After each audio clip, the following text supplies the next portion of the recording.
അയ്യോ, എന്തോരം ജോലിയായി ബാക്കി കിടക്കുന്നത്. ഇനി ഇതൊക്കെ ഞാൻ ചെയ്തു തീർക്കണ്ടേ? ഹോ, മടി പിടിച്ചിട്ട് ജോലി ചെയ്യാനേ തോന്നുന്നില്ല. മരുമോളെ കൊണ്ട് എങ്ങനെ ഈ ജോലിയൊക്കെ ഒന്ന് ചെയ്യിപ്പിക്കും?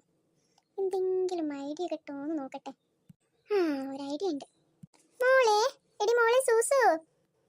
എന്താ അമ്മേ, അമ്മേനെ വിളിച്ചോ? എടി മോളെ, പിന്നെ ഇല്ലേ നമ്മുടെ സുശീലച്ചി ഇല്ലേ അപ്പുറത്തുള്ള, സുശീലച്ചിയും മെരിയോളും ഭയങ്കര വഴക്കാണത്രേ.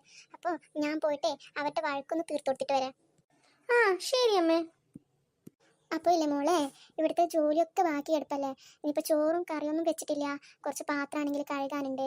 പിന്നെ മുറ്റൊന്നും തൂത്ത് വാരിയില്ല. അപ്പോൾ മോക്കന്നെ എല്ലാ ജോലിയാണില്ലേ. അതൊന്നും കുഴപ്പമില്ല അമ്മേ, ഞാൻ ചെയ്തോണ്ട്. മോളെ, എങ്കിലേ നീ ഈ അകം മുഴുവനും തുടച്ച് വൃത്തിയാക്ക്. പിന്നെ മുറ്റവും അടിച്ച് വൃത്തിയാക്കട്ടാ. പിന്നെ കുറച്ച് പാത്രം കഴുകാനുണ്ട്, അതും കഴുകിയേക്ക്. ആ ശരി അമ്മേ, ശരി ശരി. പിന്നെ ഇല്ലേ, നീ അടുപ്പത്ത് ചോറ് വെക്കണ്ട. നീ കുക്കറിൽ 2 ഗ്ലാസ് വെള്ളവും 1 ഗ്ലാസ് അരിയും ഇട്ടിട്ട് ചോറ് വെക്കട്ടാ. ആ ശരി അമ്മേ, ആയി.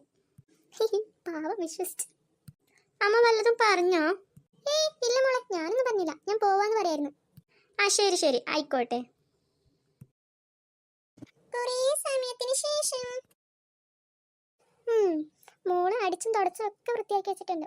കൊള്ളാം കൊള്ളാം. വിശന്നിട്ടേ വയ്യ. അവളോട് ചോറും കറിയൊക്കെ ഉണ്ടാക്കി വെക്കാൻ പറഞ്ഞല്ലേ. ചോറും കറിയൊക്കെ ഉണ്ടാക്കി വെച്ചിട്ടുണ്ടാവും. മോളെ, എനിക്ക് നല്ലോണം വിശക്കുന്നു. നീ ചോറും കറിയൊക്കെ എടുത്തോണ്ട് വന്നേ. ആ ഇപ്പം കൊണ്ടുവരാം അമ്മേ. ഇന്ന് അമ്മേ, ഇതെന്തുവാടി? 2 കപ്പ് വെള്ളവും 1 കപ്പ് അരിയോ? അമ്മയല്ലേ എന്നോട് നേരത്തെ പോകുമ്പോൾ പറഞ്ഞത് 2 കപ്പ് വെള്ളവും 1 കപ്പ് അരിയും കുക്കറിൽ വെക്കണോന്ന്.